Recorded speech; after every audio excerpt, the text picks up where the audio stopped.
Hello friends, and welcome to another video from my series Quick Thoughts On, in which I always talk about different stories from the rich Star Trek universe. 30 years and a bunch of weeks ago, the next episode of Star Trek The Next Generation premiered. It was called Pen Pals, and these are my honest opinions about it.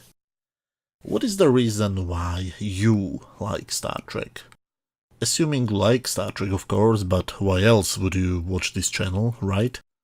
There are people who like the action, there are people who like the visual effects, many people also like what is commonly referred to as starship porn, many people like the drama. Well, I like bits and pieces of all of it, but my favorite episodes of all time from all of the shows are stories which are not afraid to ask some very tough moral questions and not give you the correct answers. These stories typically tell you what our characters do and why they do it, but they won't tell you if it's the correct solution or not. They let you think. This episode is one of the stories. The heart of it is a fascinating moral problem. To be honest, it's far from perfect. The main problem is the actual plot. I'm not even going to try to pretend I understand what is going on most of the time, so I'll say it in this way. A couple of planets went boom, and another planet will go boom too. We see a more human side of Captain Picard. We see him going to ride a horse on the holodeck when he's called to the bridge. And Diana is there too as his cheerleader, I guess. Slightly weird, but at least the horse is beautiful. Soon we cut to the B-plot, the writer, the one and only Melinda Snodgrass, remembered that in the first episode of this season, the bridge officers have agreed to take care of Wesley Crusher. Now that he is alone on the ship without his mother, in episode 15, well, better late than never, I guess, they need to explore why the planet is going to go boom, meaning they will need a team of scientists to explore it, and Riker suggests Wesley as the leader of the team. And they have a long and kind of annoying discussion about him, like he was a dog or something and not a teenage guy, but in the end they give him the mission and allow him to choose the team members. Data is meanwhile doing his own exploration. He plays with the communication system and he suddenly catches a voice of a young girl who asks if anybody is out there listening. And Data makes the mistake of responding to it with a yes. Why would somebody who is both a Starfleet officer and an android do such a big mistake? Why does he respond without consulting it with Captain Picard first? You know, this is my main problem with this episode. I think it would be much better if Data and Wesley were swapped. We have two male protagonists in this episode. One of them doesn't know how to give orders to people, the second one behaves according to human emotions. Wouldn't it make much more sense if Data was the one who doesn't know how to give orders to human officers?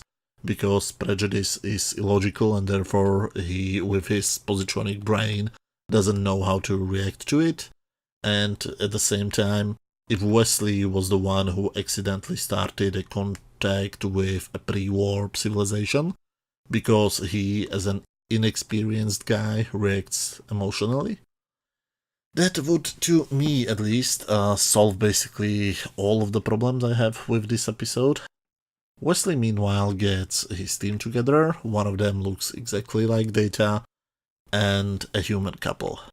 Not Data has obvious problems with taking orders from a teenager, and his behavior to him is pretty passive-aggressive, I guess is the correct term.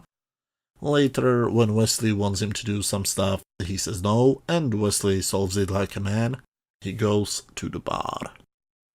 Wesley talks to Commander Riker about how he should handle it, and Riker simply tells him that he is the leader of the team and should behave like that.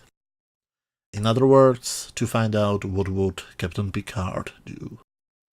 Wesley decides to go back to non-Data and ask him once more, and this time he takes it as an order. Meanwhile, Captain Picard can't really ride his horse. In the beginning of the episode he was interrupted by Riker. Now he was interrupted by Data, who has a small confession to make. He admits that he is in contact with Sarjenka, a young girl from Drema 4, the dying planet, and apparently they have been communicating for 8 weeks. That's weird, so they are orbiting the planet for 2 months already? Why? I assume that they are there for just a couple of hours, maybe a day but 8 weeks? Anyway, Sarjenka has reported that the planet is undergoing huge changes and will end up going boom, so Data confesses to Picard and asks him for help. And we get the best scene in the episode. A discussion about the morality of the problem. This is where the story shines. Scenes like this can save a show or kill it. Thankfully, this episode was written by the same woman who wrote The Measure of a Man, so she knows how to write a good speech about moral questions. The result of the discussion is that Data should kill the conversation with Sarjenka, but when he tries to do it, Sarjenka starts to talk, and after Picard listens to her voice, he changes his mind and allows Data to inform her about possibilities. The possibilities which were brought to the table by Wesley's team. But there is a tiny little problem. Sarjenka doesn't respond, so Data decides to beam down and find out what happened. And he finds an empty house, but Sarjenka returns. When she notices him, she wants to run away, but when he tells her that he's Data, she runs to him. Well, now you lost me. Imagine you're a little girl who had to run from her home because the home will be destroyed and you will die. Then you come home and suddenly see a weird albino man who is obviously not of your world and who knows your name. What would your reaction be? My reaction would probably be pissing myself, and I'm a grown-ass man who loves the idea of intelligent life on other planets. So why does she react so unrealistic? Anyway, Data doesn't want to allow her to go back the way she came, because she's probably allergic to hot lava, so he reacts like every unemotional android would. He takes her to the ship. Not only that, when she refuses to stay with Miles O'Brien, he takes her to the bridge, because rules are for fools or something. Back on the bridge, the writer suddenly remembers that Picard is not supposed to like children, so when he sees the little girl on the bridge, he behaves like a little boy who thinks that he will get cooties from her. Sarjenka, the same girl who fully trusts a weird-looking albino man from space, doesn't trust any other weird-looking space people. I would really like to hear an opinion of a child psychologist. So, as I said, I have no clue what they are doing, but they're doing some techno-babble stuff which will prevent the planet from going boom. So they shoot some torpedoes and the planet is saved, somehow. So now the final problem is what should they do with Sarjenka? And they decide to simply wipe her memory. Because of course they can wipe the specific memories of a girl belonging to a race they never met before without deleting anything important, or without causing her brain damage or killing her or anything like that, so we end up with another happy ending. Now, this episode is strange. The only thing which holds it together is the central moral story thread. The best scene of this episode, maybe even from the whole season so far, is a scene in which the main characters sit down in a room and talk about moral questions. If we lose this scene, or this plotline, there is nothing really there to hold my interest for 45 minutes, and that's not good. The weirdest thing is that the characters behave off. It feels like the story was written by somebody who doesn't understand them.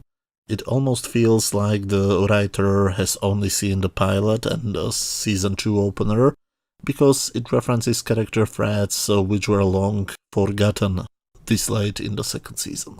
Like Picard's dislike of children or the need to take care of Wesley, which is strange because the story came from Louise Shearer, who was the executive story editor during the second half of season 1, and the script was written by Melinda Snodgrass, who was the story editor during the second season. Not to mention she wrote the ultimate data story, The Measure of a Man. So both of these ladies should know the characters very well. As I said before, I think that the story would improve if we swapped Data and Wesley in their subplots, but that's just my personal opinion. Overall, on my standard scale from 0 to 10, where 0 is complete garbage, 10 is a masterpiece, and 5 is just average, I would give this episode 7 out of 10. It's definitely above average, but at the same time, it has way too many small, weird things to give it a higher rating. But anyway, the next episode aired was Q-Who, which is in my opinion the best episode we have seen so far, so I'm really looking forward to watching it. Until then, thanks a lot for watching, and see you very soon, hopefully much sooner than this time. Sorry for coming way too late with this video, I had some personal issues I had to solve, but as always, thanks a lot and see you very soon. Bye.